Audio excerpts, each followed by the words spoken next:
فی الوتر، یہ باب ہے ان روایات کے بیان میں جو وطر کے بارے میں وارد ہوئی۔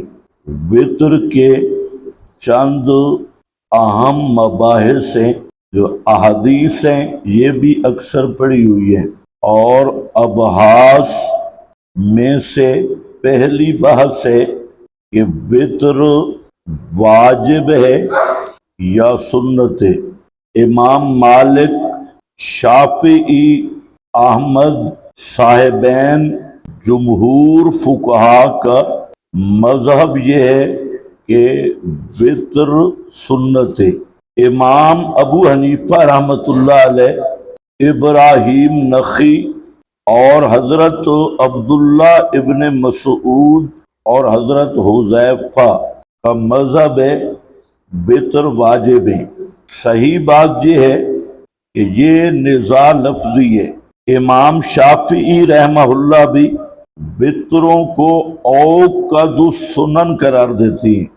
اوقد السنن، مؤکدہ سنتوں میں سے زیادہ مؤکد سنت۔ اور امام ابو حنیفہ رحمہ اللہ دون الفرض قرار دیتی ہیں، فرض قرار نہیں دیتے، دون الفرض۔ دون الفرض اس اوقد السنن کی تعبیر وجوب سے کی ہے، اور یہ امام کی اصطلاح ہے۔ تو حقیقت میں کوئی اختلاف نہیں ہے۔ اختلاف حقیقی تب بنتا کہ امام وجوب بے معنی فرض لیتے، تو امام کے نزدیک وجوب کا درجہ بین الفرض والسنن، یہ وہی اوقد السنن ہی بنتے ہیں۔ شارحین نے جو بحث کی اور اختلاف بڑھایا، در حقیقت انہوں نے امام ابو حنیفہ کا نظریہ یا تعبیر وجوب سمجھی نہیں۔ جہاں ایک بحث چل گئی وطر واجب ہیں یا سنتیں، اور اس پہ پھر دلائل شروع ہو گئے۔ دلائل تو تب ہوں کہ کوئی اختلاف ہو۔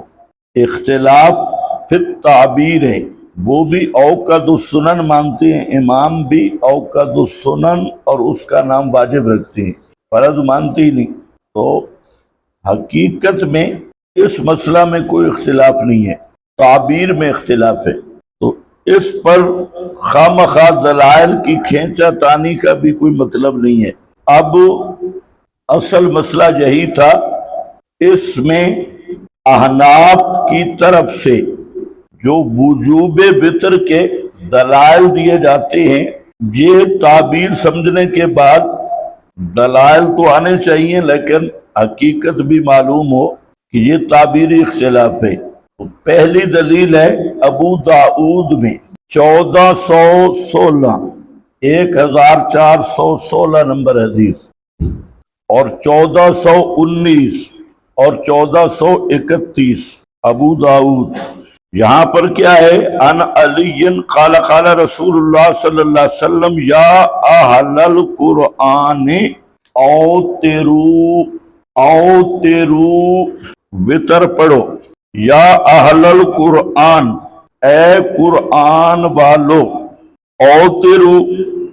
اوتروا امر ہے، الامر للوجوب، فإن اللہ وطر یحب الوطر۔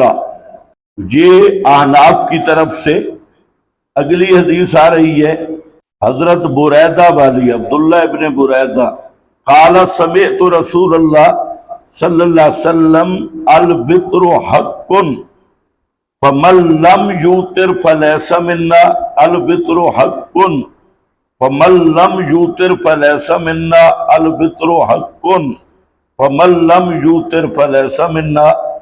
اس طرح کی بعیدات ترک سنت میں بھی موجود ہے۔ تو بہرحال یہ دوسری دلیل ہے وجوب وطر کی۔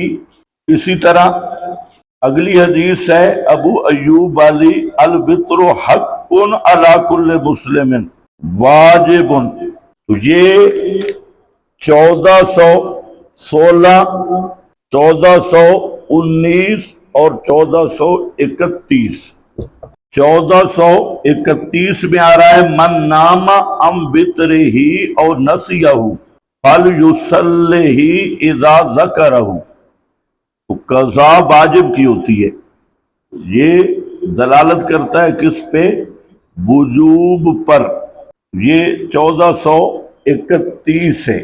اسی طرح 1419 آ گیا الوتر حقن والا، یہ 3 احادیث ابو داؤد میں ہیں اور سنن ترمذی میں بھی 467 نمبر، 1674 اور 414 نمبر، مسلم میں 754 اور نسائی میں 1683، شرح معان الآثار 2434، 31، 32، 33، 34۔ ابواب الوتر ہے ترمذی میں، آگے پیچھے ہو سکتا ہے نسخوں میں، تو اس میں وجوب وتر۔ ہاں بھائی، تو یہ حضرت علی والی بات آ گئی، اوترو یا اہل القرآن۔ اسی طرح امرانی رسول اللہ ان اوترا قبل ان انام، امرانی وجوب کے لیے۔ اسی طرح قضائے وتر، یہاں پر بھی اوترو قبل ان تصبحوا، مسلم میں۔ بہرحال یہ تعبیر وجوب کے دلائل ہیں، حقیقتاً اوقد السنن ہے، کیونکہ آپ بھی اس کو فرض نہیں مانتے۔ تو یہ وتر کے حکم میں یہ نزاع لفظی ہے۔ ایک حدیث میں الوتر واجب بھی آئے، وہاں واجب بمعنی ثابت ہے۔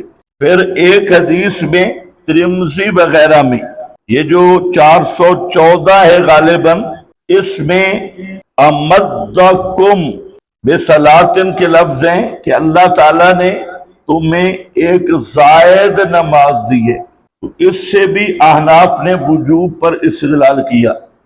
لیکن پھر سن لو کہ یہ کتابوں میں اختلاف موجود ہے، درس میں اختلاف موجود ہے، حقیقتاً کوئی اختلاف ہے نہیں، اختلاف صرف تعبیر کا ہے۔ تو یہ چونکہ امتحان دینے کے لیے یہ چند روایات امام کے دلائل لکھو تو یہ ہیں، اور ساتھ لکھ بھی دو کہ ایسے اختلاف ہے نہیں۔